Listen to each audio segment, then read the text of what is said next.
It's official pick time. We got 12 fights to go through on UFC Vegas 106 to give you the winner. I'm going to say right now, this is a disgusting fight card when it comes to giving picks because we have some wide lines, some wide betting lines that I don't think should be that wide. And we also have some very closely lined fights that I do think should be very closely lined. And those are always the toughest to pick. So while we're going through this, I'll let you know how I feel about the betting line, as well as my pick, my gun to your head. The cartel is waterboarding you, saying give me the winner for every single fight on the card. I'll let you know who my pick is, who I think should be favored, as well as my thoughts on the betting line. But just so you know, picks and bets are very different. If you want my bets, jump in the Home of Fight Picks Premium membership. There's a link down in the description below to do so. Let's get into it.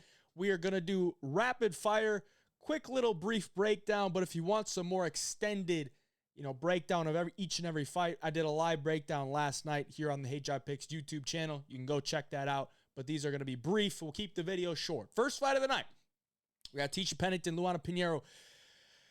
I believe this line is pretty dang wide. Pennington is a minus 350 favorite, somewhere around there. I don't think she should be that big, but I do think she probably wins the fight by a close decision. I think Tisha Pennington probably has better cardio. I don't expect Pinheiro to have a ton of grappling success. Even if she does get Pennington to the ground, I think Pennington will be able to get back up. I think Pennington's overall volume and output will probably win her this fight. She's the better striker at range. She uses her kicks very well. Pinheiro doesn't have the volume to keep up with Pennington, so I think Pennington's probably going to win a 29-28 decision. I'm going to take Tisha Pennington for the official pick, but those betting lines are pretty wide on Tisha Pennington's money line. I would not be playing that. Let's move on. Hyun-Sung Park, Carlos Hernandez. Hernandez is the underdog, and I'm going to take him because I don't really believe in Hyun-Sung Park.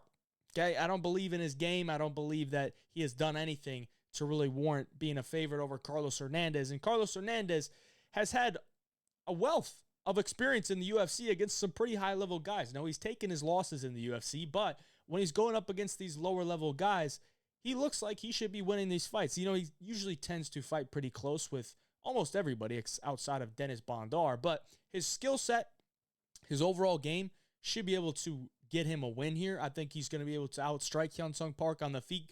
Park might have a little bit more power in his hands, but Park has also shown some durability issues as well. Hernandez has a lot of volume on the feet. His boxing is solid. His movement is solid. His offensive grappling is okay. His defensive grappling is getting better. So I don't expect Park to throw anything at Hernandez that he hasn't seen already. And I think he's got the experience to back it up along with the cardio. Give me Carlos Hernandez for the official pick. He is the underdog, and I do think it might be worth a little sprinkle on Carlos Hernandez as the underdog. Let's move on. Elise Reed taking on Denise Gomes. Denise Gomes is one handsome fella, and I do think the Brazilian lesbian with the neck tattoo is going to get this one done, and I could see a finish from Denise Gomes. I don't think Elise Reed's striking is going to be out of the world for Denise Gomes to deal with. I think Elise Reed's striking is solid, but Denise Gomes is very tough. She hits way harder than Elise Reed, and I think her physicality is going to give Elise Reed problems. Denise Gomes likes to spend a lot of the time in the clinch. She likes to impose that physicality, and that's not what Elise Reed likes to do. She likes to stay at range, keep it pretty, get a little bit of swag going, and I don't think Denise Gomes is going to give her that opportunity. She's probably going to be using her physicality, throwing up against the cage, maybe gets a few takedowns, land some big shots in the clinch, land some big overhands while they're striking, get her onto the ground, maybe even find a submission on the ground. We'll see. But I think Denise Gomes gets this one done. She's going to be the official pick. One handsome fella right there. Let's move on. Luana Santos, Tainara Lisboa. I'm going to take Lisboa here. Even though she's coming off the knee injury, she hasn't fought in a year and a half, but I do think she is the much better striker in this matchup. Luana Santos, not good at all on the feet. She's very slow, and I don't really agree with her going up to 135. I don't know why she's going up to 135, but at 135, you can just tell she's not at her best. And I think Tainara Lisboa is a true bantamweight who has much faster hands, much better overall skill set. I think Santos could maybe get some judo throws, maybe have some moments on the ground, but I think Lisboa will be able to survive those. She can maybe get some offensive takedowns of her own. But on the feet, I think Lisboa is a much better striker, much more clean. She's the underdog here. I'm going to take her for the pick. And I think she probably wins this fight by decision. Lisboa is going to be the official pick. Let's move on. Yadier DelValle taking on Connor Matthews. Connor Matthews, big underdog here.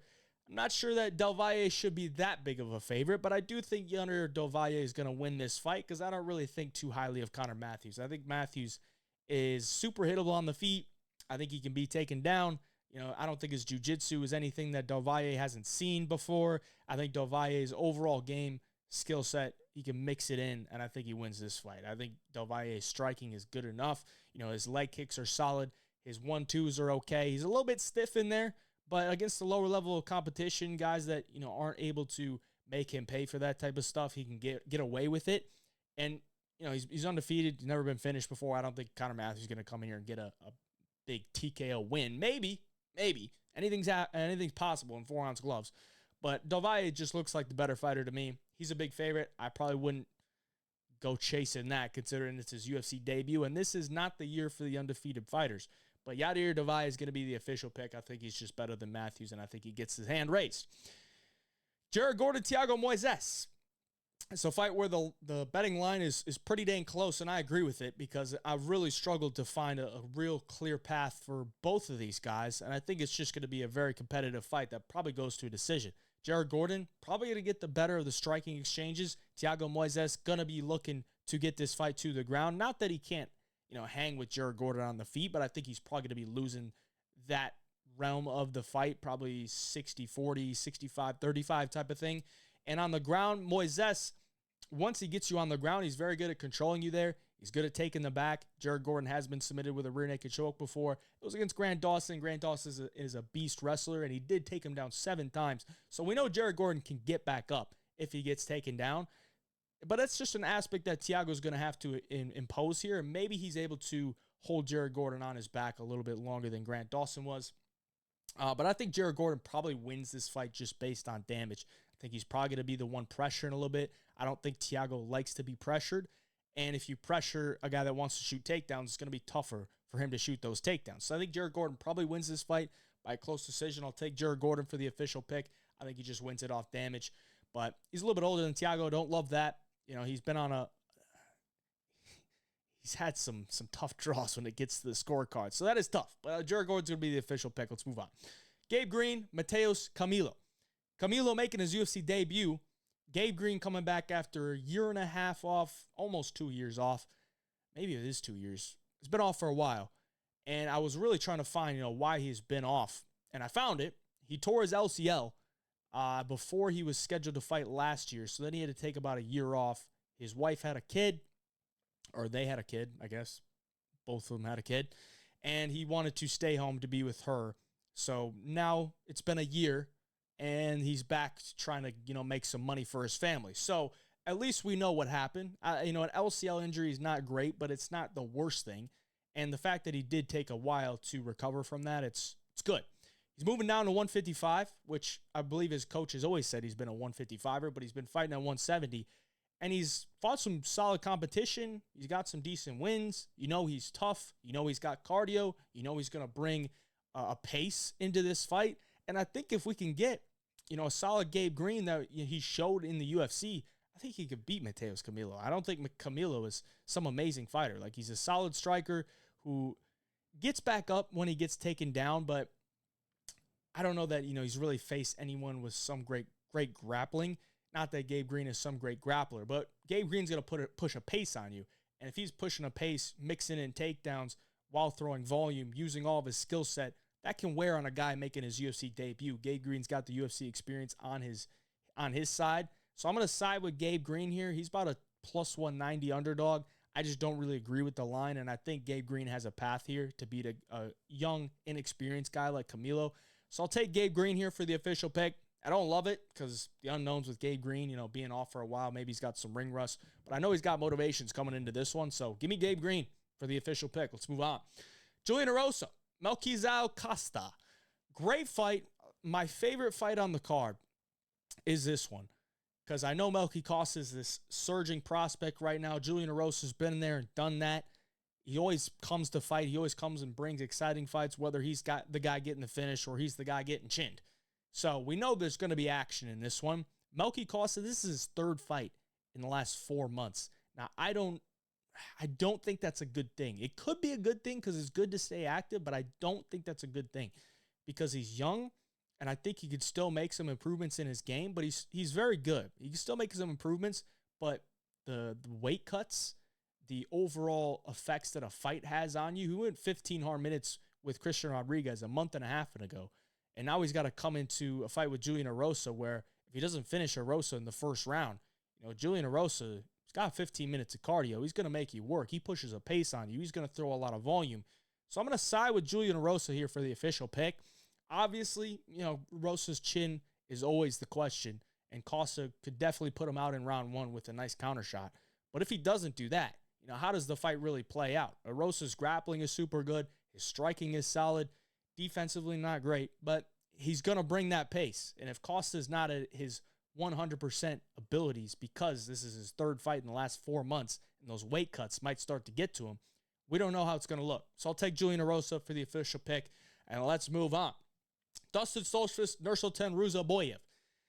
I think Ruziboev, I don't really love him, but I know he's at a great camp in Philly. He's been there for about 2 years now, so I got to expect his skill set is rounding out. And I just kind of want to see it in a fight a little bit. He's always right hand, cocked and ready and loaded up to throw that right hand. And it is very effective because he's so tall and he's going to throw that right hand with a lot of steam and it's very powerful and he times it pretty well. But other than that, what does he do? What does he do in his fights? Now, a lot of that has to deal with him knocking guys out within the first or second round. But we saw in the Buckley fight, if you start to grapple this guy, he starts to tire out and doesn't have the best cardio. Can Dustin Stoltzfus get to that clinch position, drag him down to the ground and do that to him? Maybe, but I don't know how likely that is. I think Ruziboev probably does connect with something big early on in this fight, and whether Dustin Stoltzfus goes out to it or not is at the fate of Dustin Stoltzfus' chin. How well is he hydrated? How well did he see that shot coming? We'll see. But I think Ruziboev lands big early, probably gets him out of there. If he doesn't, I'll trust Ruziboev's improvements that he's making in the gym from a day-to-day basis. So I'll take Ruziboev for the official pick. Just can't go against Ruziboev at 6'5". Damn, he's so damn big. Let's move on. Sodiq Yusuff, Myron Santos. This is another fight like the Jared Gordon Moises fight where it's closely lined, and I think that's pretty accurate, man. I think Myron Santos is a really solid striker who's great offensively, great defensively, but this is a big step up in competition. Both guys are moving up a weight class, so we'll see how they look at 155, but at least they're on the same playing field when it comes to that. Sodiq, he is very hittable on the feet, but I think that's because he puts himself into the fire. And if he puts himself into the fire with Myron Santos, maybe Santos doesn't like that, and maybe he's able to overwhelm him early, get him uncomfortable in those situations. And then I could see Sodiq probably taking over. But if Myron Santos is willing to do that, then Sodiq is going to be taking some big shots. How does Myron Santos take the shots from Sodiq? We will see. But I do trust Myron Santos' defensive striking just a little bit more. I think he'll probably control the range a little bit more. And the grappling aspect, Sodiq probably has a little bit of grappling upside in this one, but it's not really something he normally goes to. And, maybe he can get to the back of Myron Santos. We'll see, but I don't know how likely that is. So I'm going to take Myron Santos to win this one. It's not a confident pick whatsoever. I think it's a 50-50 type of fight with, maybe Myron Santos has some upside to find a KO, or maybe even Sodiq does. I think it's a tough fight to call, but I'm going to take Myron Santos for the official pick. Let's move on. Paul Craig, Rodolfo Bellato.